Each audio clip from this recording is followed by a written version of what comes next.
दोस्तों इस वीडियो में हम बात करने वाले हैं first superstar of the Indian cinema the legendary actor Rajesh Khanna ji के बारे में, जिन्होंने अपनी एक्टिंग और स्टाइल से कई फिल्में हिट और सुपरहिट और ब्लॉकबस्टर कराई। तो चलिए वीडियो को शुरू करते हैं। दोस्तों राजेश खन्ना जी के फिल्मी सफ़र की शुरुआत से पहले उन्होंने एक टैलेंट हंट में हिस्सा लिया, जहां कई बड़े बड़े प्रोड्यूसर के सामने उन्हें परफॉर्म करने का मौका मिला और 10,000 पार्टिसिपेंट में से वो उस कॉन्टेस्ट के विनर रहे। यहीं से उनकी बॉलीवुड में एंट्री हुई। साल 1966 में उनकी पहली फिल्म रिलीज हुई, आखिरी खत। इस मूवी में राजेश खन्ना की इमोशनल एक्टिंग लोगों को काफ़ी पसंद आई, लेकिन ये फ्लॉप रही। और 1967 में उनकी 3 फिल्में रिलीज हुई और जो एवरेज रही। लेकिन राजेश खन्ना की असली फिल्मी शुरुआत 1969 में हुई। इस साल उनकी 6 फिल्में रिलीज हुई, जिसमें से 3 फिल्में हिट रही और 2 फिल्में ब्लॉकबस्टर रही। खामोशी, डोली, इत्तेफाक, दो रास्ते और आराधना और दो रास्ते उस वक्त की सबसे ज़्यादा पैसे कमाने वाली मूवी रही। आराधना मूवी ने 58 लाख के बजट में 7 करोड़ की कमाई करी और इस मूवी के गाने आज भी लोगों की जुबान पर चढ़े हुए हैं। और इस एक मूवी ने राजेश खन्ना का स्टारडम सुपरस्टार वाला बना दिया। अपने अच्छे म्यूजिक के चलते दो रास्ते भी सुपरहिट रही। फिर साल 1970 में उनकी 4 फिल्में आई, द ट्रेन, सच्चा झूठा, सफ़र और आन मिलो सजना, जिसमें द ट्रेन और सफ़र हिट रही। सच्चा झूठा और आन मिलो सजना ब्लॉकबस्टर रही। फिल्म सच्चा झूठा में राजेश खन्ना ने डबल रोल वाली भूमिका की थी और इस मूवी से भी राजेश खन्ना सुपरस्टार राजेश खन्ना की सीढ़ी चढ़ गए। साल 1971 में उनकी 8 मूवी रिलीज हुई, कटी पतंग, महबूब की मेहंदी, आनंद, अंदाज, हाथी मेरे साथी, मर्यादा, छोटी बहू और बदनाम फरिश्ते।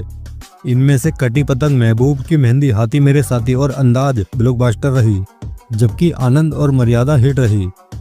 दोस्तों 1966 से लेकर 1971 तक राजेश खन्ना ने 18 में से 15 सुपरहिट फिल्में दे डाली, जिससे वो भारतीय सिनेमा के पहले सुपरस्टार बन गए और आज 2024 तक कोई भी ये रिकॉर्ड नहीं तोड़ पाया है। और फिर साल 1971 में राजेश खन्ना की 10 फिल्में रिलीज हुई, जिसमें से पहली मूवी दुश्मन ब्लॉकबस्टर रही। ये फिल्म इतनी ज़्यादा कामयाब रही कि इस मूवी ने राजेश खन्ना की पिछली सारी फिल्मों का रिकॉर्ड तोड़ दिया। दूसरी सुपरहिट फिल्म रही अमर प्रेम। इस फिल्म का एक डायलॉग आज भी बहुत चलता है, पुष्पा आई हेट टीयर्स। और एक बहुत फेमस गाना भी है, कुछ तो लोग कहेंगे, लोगों का काम है कहना। और अपना देश और बावर्ची हिट रही, बाकी सभी फिल्में एवरेज रही। 1973 में राजेश खन्ना की 3 फिल्में रिलीज हुई, जिसमें से दाग ब्लॉकबस्टर रही और नमक हराम भी सफल रही। 1974 में राजेश खन्ना की 6 फिल्में रिलीज हुई, जिसमें से आपकी कसम, प्रेम नगर और रोटी ब्लॉकबस्टर रही। 1975 से लेकर 1976 में उनकी फिल्में रिलीज तो हुई, लेकिन फ्लॉप रही। और फिर 1977 में उनकी 7 फिल्में रिलीज हुई, जिसमें से अनुरोध हिट रही। 1978 में उनकी 3 फिल्में रिलीज हुई और तीनों फ्लॉप रहीं। 1979 में प्रेम बंधन और अमरदीप हिट रही। फिर साल 1980 में उनकी 5 मूवी रिलीज हुई, जिसमें से थोड़ी सी बेवफाई और फिर वही रात हिट रही। फिर मकसद सुपरहिट रही। साल 1985 में उनकी 10 फिल्में रिलीज हुई, जिसमें से एक फिल्म हिट हुई, बेवफाई। साल 1986 में उनकी 5 फिल्में रिलीज हुई, जिसमें से अधिकार हिट रही। साल 1987 में उनकी 3 फिल्में रिलीज हुई, जिसमें से नजराना कामयाब रही। फिर साल 1989 में उनकी घर का चिराग हिट रही। साल 1990 में राजेश खन्ना की स्वर्ग भी सफल रही और ये उनके फिल्मी कैरियर की आखिरी हिट भी मानी जाती है।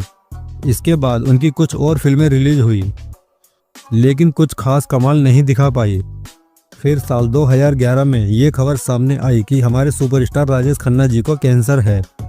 और फिर 18 जुलाई साल 2012 में सुपरस्टार राजेश खन्ना इस दुनिया को अलविदा कह गए और अपने पीछे छोड़ गए अपनी सुनहरी यादें, अपनी फिल्में। आपको राजेश खन्ना साहब की कौन सी मूवी सबसे ज़्यादा अच्छी लगती है, हमें कमेंट करके ज़रूर बताएं। जी को कैंसर है। और फिर 18 जुलाई साल 2012 में सुपरस्टार राजेश खन्ना इस दुनिया को अलविदा कह गए और अपने पीछे छोड़ गए अपनी सुनहरी यादें, अपनी फिल्में। आपको राजेश खन्ना साहब की कौन सी मूवी सबसे ज़्यादा अच्छी लगती है, हमें कमेंट करके ज़रूर बताएं।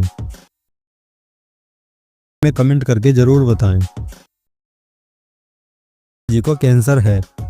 और फिर 18 जुलाई साल 2012 में सुपरस्टार राजेश खन्ना इस दुनिया को अलविदा कह गए और अपने पीछे छोड़ गए अपनी सुनहरी यादें, अपनी फिल्में। आपको राजेश खन्ना साहब की कौन सी मूवी सबसे ज़्यादा अच्छी लगती है, हमें कमेंट करके ज़रूर बताएं।